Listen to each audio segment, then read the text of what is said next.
ভিডিওটি ফুল এত ভিউ কষ্ট করে দেখবেন, আমাকে তাহলে পড়াতে বুঝতে হবে পারবেন না, শেষে বিলাস? ঘটনাটি তাতে কি কি হচ্ছে। হয়েছে? তুমি একবার চাকরি পেয়ে গেলে তখন আমি তোমার টাকায় বসে বসে খাবো সুইটি।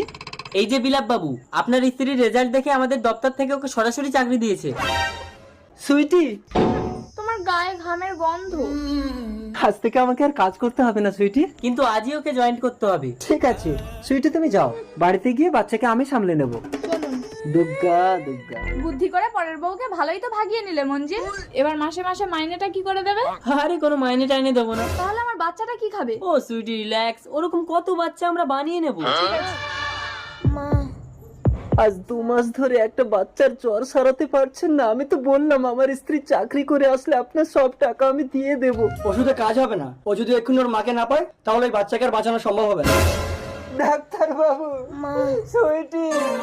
চলে এসো নিপা। এটা কে মঞ্জিল? ইউ